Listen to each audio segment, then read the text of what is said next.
You're about to hear a story of honor, steel, and the night East met West in the most unexpected way. If you enjoy stories of legendary confrontations across cultures, subscribe to the channel. March 15th, 1962.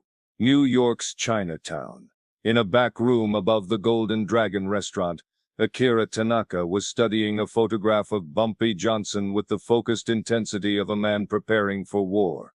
Tanaka was 47 years old, the Oyaban of the Yamamoto-gumi, one of Japan's most powerful Yakuza clans, and he had traveled 6,000 miles from Osaka to personally oversee the elimination of the one man who stood between his organization and control of New York's drug trade. For 18 months, the Yamamoto-gumi had been establishing operations along the East Coast, using Japanese businesses as fronts for importing heroin from Southeast Asia. Their method was patient and systematic: establish relationships, identify weaknesses, and gradually expand influence until complete control was achieved. Everything had proceeded smoothly until they encountered Harlem, where Bumpy Johnson controlled territory with efficiency that impressed even the disciplined Yakuza. When Bumpy refused to allow Japanese heroin into Harlem, Tanaka made a decision that would lead to one of the most unusual confrontations in organized crime history. He would send Kenji Matsumoto, the last true samurai in the Yamamoto-gumi, to eliminate Bumpy Johnson with methods perfected over centuries of warfare in feudal Japan. But what happened when ancient Japanese honor codes met Harlem street wisdom would shock both organizations. How did a sword sent to take a life end up delivering a message that changed everything? And why did a samurai trained to kill without question choose to serve the man he was sent to eliminate? The Yamamoto-gumi operated with military precision and philosophical depth, built on principles of hierarchy, honor, and absolute loyalty that traced back to samurai codes. Unlike American organized crime, they treated criminal activity as a form of spiritual discipline. Tanaka's expansion into America had been planned for years. Most American criminals had proven easy to buy off, intimidate, or eliminate, but Harlem had been different. Reports described Bumpy Johnson as unprecedented, an American criminal who operated with samurai-like strategic thinking and community loyalty. "This man operates like one of us," Tanaka's lieutenant had reported. "His people follow him not because they fear him, but because they believe in what he represents." February 20th, 1962. Tanaka decided to send Kenji Matsumoto to eliminate Bumpy using methods that would demonstrate Japanese warrior superiority. Kenji Matsumoto was 34 years old, trained from childhood in classical bushido, and carried a katana forged in the 16th century.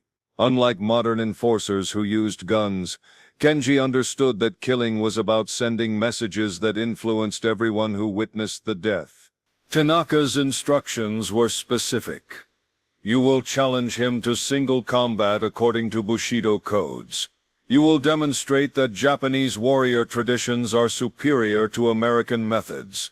His death will teach every criminal in New York that we cannot be opposed. What Tanaka hadn't anticipated was that Bumpy Johnson understood honor codes as well as any samurai. March 10th, 1962. 8:30 p.m. Kenji Matsumoto walked into Small's Paradise, carrying his katana, approached the host and spoke clearly. "I need to speak with Bumpy Johnson. Tell him that Kenji Matsumoto of the Yamamoto-gumi has come from Japan to discuss a matter of honor." Within minutes, Bumpy Johnson's response came. "Bring him to my table." Kenji approached with formal bearing and bowed respectfully. "Mr. Johnson, I am Kenji Matsumoto, representing the Yamamoto-gumi of Osaka, Japan. I have come to offer you the opportunity to resolve our territorial dispute through honorable combat." Bumpy gestured for Kenji to sit and responded with directness. "Son, I appreciate your honesty. The question is whether you understand what you're really asking for." Kenji placed his katana on the table as a symbol of his intentions.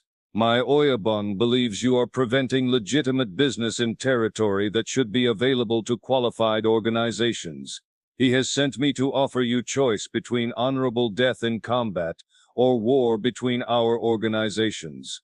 Bumpy studied the young warrior, noting the formal bearing and complete absence of bravado. This was a warrior operating according to principles that Bumpy recognized and respected.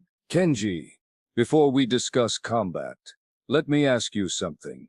Do you know why I control Harlem? I assume through superior force and strategic intelligence, Kenji replied carefully. Bumpy smiled. That's part of it, but the real reason is because people here trust me to protect them from exactly the kind of exploitation your organization represents. You're asking me to choose between my survival and my responsibility to my community.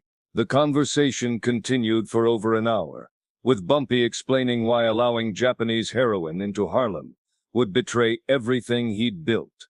Kenji found himself engaged in philosophical discussion that his training had taught him to value. Mr. Johnson, I understand your position and respect your commitment, but I have obligations that cannot be ignored. If you will not accept combat, I must find another way to fulfill my mission. Bumpy's response changed everything. Kenji, I accept your challenge, but I have conditions that will make this interesting for both of us. March 10th, 1962, 10 p.m. Small's Paradise had been cleared of customers. Bumpy Johnson and Kenji Matsumoto faced each other in the center, separated by 20 feet and centuries of different traditions. Kenji stood holding his 400-year-old katana with relaxed readiness. Bumpy stood opposite, unarmed, completely calm despite facing a trained killer. Kenji, here are my conditions. If you kill me, the Yamamoto-gumi gets Harlem but also responsibility for protecting this community. If I win, you deliver a message to your Oyabun that ends this dispute permanently. Kenji nodded, raised his katana, and prepared to demonstrate centuries of samurai training. What happened next would be discussed for 50 years. Bumpy didn't draw a weapon. Instead, he began talking. Kenji, let me tell you about the last man who tried to kill me with a blade. His name was Carlos Mendez. He was fast, skilled, completely committed. But he made one mistake. He assumed being good with a weapon was the same as understanding combat. As Bumpy spoke, he moved slowly around the perimeter, positioning himself with tactical awareness. Real combat isn't about speed or technique. It's about understanding your opponent better than he understands himself. Carlos attacked with perfect technique and absolute commitment. I defeated him without touching his blade, because I understood something his training never taught him. What did you understand, Mr. Johnson? Kenji asked, genuinely curious. Bumpy stopped and looked directly at the samurai. The most dangerous weapon isn't in your hand. It's between your ears. Carlos had been trained to use his knife, but never to think about why he was using it or what would happen if he succeeded. The conversation had transformed into a philosophical examination of honor. Kenji, you're here because your Oyabun sent you to kill me for refusing Japanese heroin in Harlem. But let me ask, if you succeed, what happens to the children who become addicted? The families destroyed. The community corrupted. The questions hit Kenji with unexpected force because they addressed aspects his mission training had never covered. My Oyabun's decisions are not mine to question, Kenji replied, but with less certainty. That's where you're wrong, son, Bumpy said gently. True honor wasn't about blind obedience. It was about serving something greater than personal loyalty, protecting the innocent, defending the weak, using strength for justice rather than exploitation. Bumpy reached into his jacket and placed an old book on a table. That's a translation of the Hagakure, the classic text on bushido philosophy. I've been studying it for 10 years. Page 47. The passage about choosing between serving your Lord and serving justice. Your ancestors understood that when those conflict, a true warrior chooses justice. Kenji's eyes widened in surprise. The idea that an American criminal had been studying classical samurai philosophy was both unexpected and deeply impressive. "What are you going to choose?" Bumpy asked, standing 20 feet from a man who'd just demonstrated more understanding of bushido philosophy than most modern Japanese. Kenji realized his mission was not what it had appeared to be. He hadn't been sent to engage in honorable combat. He'd been sent to commit murder that would facilitate exploitation of an innocent community. "Mr. Johnson," Kenji said quietly, lowering his katana, "what would you have me do? I cannot return having failed, but I cannot complete a mission that violates the principles I was raised to honor." Bumpy's response demonstrated his understanding of transformation over destruction. "Kenji, I'm going to offer you something your Oyabun never considered. The chance to fulfill your mission with true honor. You were sent here to demonstrate the superiority of Japanese warrior traditions over American criminal methods. I'm going to help you do exactly that." March 20th, 1962. Akira Tanaka received Kenji Matsumoto's report in the same room where he'd planned Bumpy Johnson's assassination. But the conversation that followed was unlike anything he'd expected when he'd sent his best samurai to eliminate an American criminal. Kenji's report was thorough, honest, and devastating to every assumption that Tanaka had made about the nature of their territorial dispute. Bumpy Johnson wasn't just another street criminal who could be intimidated or eliminated through traditional methods. He was a strategic thinker who understood Japanese culture better than most Japanese, who could apply warrior principles with more integrity than the Yamamoto-gumi leadership, and who possessed intelligence networks that made their organization completely vulnerable to retaliation. "Oyabun," Kenji said as he presented the symbolic finger and Bumpy's letter. "This man has demonstrated that he understands Bushido better than we do. He knows our operations, our weaknesses, and our violations of the principles we claim to honor. If we continue to oppose him, he will destroy us. But if we learn from him, he may teach us how to conduct our business with true honor rather than mere profit." Tanaka read Bumpy's letter 3 times, each reading revealing new layers of strategic thinking, cultural understanding, and philosophical depth that challenged everything he thought he knew about American criminal capabilities. The most unsettling aspect of the letter wasn't its threats, though those were comprehensive and clearly actionable. The most unsettling aspect was its demonstration that Bumpy Johnson had studied Japanese warrior traditions more thoroughly than many modern Yakuza, and was applying those principles with more integrity than the organization that claimed them as cultural heritage. March 10th, 1962, 11 p.m. What happened next would become the foundation of one of the most unusual alliances in organized crime history, and would result in Akira Tanaka receiving his own finger delivered with his family's katana. Bumpy Johnson proposed a solution that addressed both Kenji's honor obligations and the territorial dispute that had created their confrontation. Kenji would return to Japan, but not as a failed assassin. He would return as a messenger carrying proof that Bumpy Johnson understood and respected Japanese warrior traditions, along with a demonstration of what happened when those traditions were misused for dishonorable purposes. "Here's what's going to happen," Bumpy explained. "You're going to take your katana back to Akira Tanaka, but you're not going to take it back empty. You're going to take it back carrying a message that will end this territorial dispute and teach your Oyabun something about the real meaning of honor." Bumpy reached into his jacket again and withdrew a small wooden box that he placed on the table next to the Hagakure. Inside the box was Akira Tanaka's own finger, not cut from his living hand, but removed from a photograph, and mounted as a symbolic representation of what would happen if the Yamamoto-gumi continued its attempts to exploit Harlem.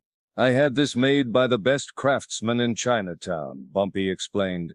"It's carved from ivory, painted to look exactly like your Oyabun's finger, and designed to send a message that even he will understand. Take this back to Japan, along with a letter explaining that I know who he is, where he lives, who his family members are, and what will happen if he ever again sends someone to threaten my community." But Bumpy's message wasn't just a threat. It was an education in the proper application of warrior principles to modern criminal activity. The letter also explains why the Yamamoto-gumi's approach to American expansion violates every principle of bushido that your ancestors died to defend. True warriors protect the innocent. They don't exploit them for profit.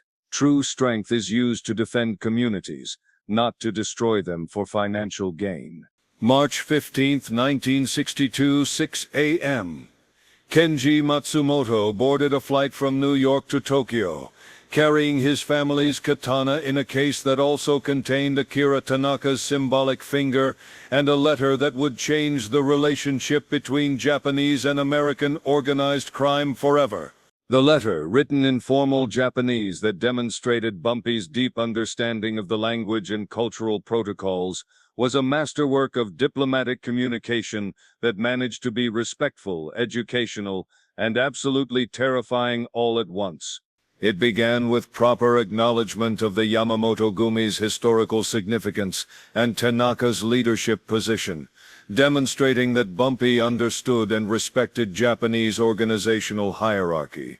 It continued with a detailed analysis of classical Bushido principles and their application to modern criminal activity, showing that he possessed philosophical depth that equaled or exceeded that of traditional Japanese criminal leaders. But the letter's most powerful component was its systematic demolition of every assumption that the Yamamoto-gumi had made about American criminal capabilities, territorial control, and the consequences of challenging Bumpy Johnson's authority in Harlem. "Honorable Tanaka-san," the letter read, "your organization has made the mistake of believing that American criminals lack the discipline, intelligence, and philosophical depth necessary to compete with Japanese methods. The finger that accompanies this letter demonstrates how completely wrong that assumption has proven to be." The letter went on to explain, in precise detail, how Bumpy had identified every Yamamoto-gumi operation on the East Coast, compromised their supply lines, turned several of their American contacts into double agents, and positioned himself to destroy their entire North American expansion in a matter of hours if they continued their attempts to enter Harlem. But more importantly, the letter continued, "Your approach to territorial expansion violates every principle of honor that gives meaning to our chosen profession. True warriors do not prey upon the innocent. True strength is not used to exploit the weak. True honor is not found in serving greed disguised as tradition." March 25, 1962. Akira Tanaka made a decision that shocked his entire organization, but would ultimately prove to be the wisest choice of his criminal career. He formally acknowledged Bumpy Johnson as the legitimate authority over Harlem drug territory and proposed a partnership that would allow both organizations to benefit from their respective strengths without compromising their principles. The message that Tanaka sent back to New York was delivered by Kenji Matsumoto, who had requested permission to remain in America as the Yamamoto-gumi's official liaison with Bumpy Johnson's organization.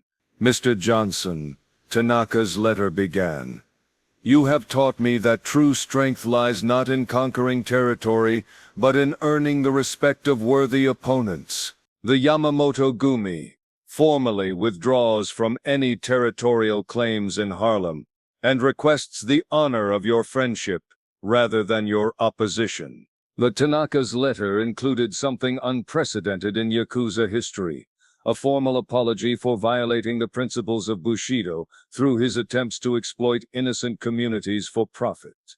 "Your letter has shown me that I had forgotten the most important teaching of our warrior ancestors, that strength without justice is not strength at all, but weakness disguised as power.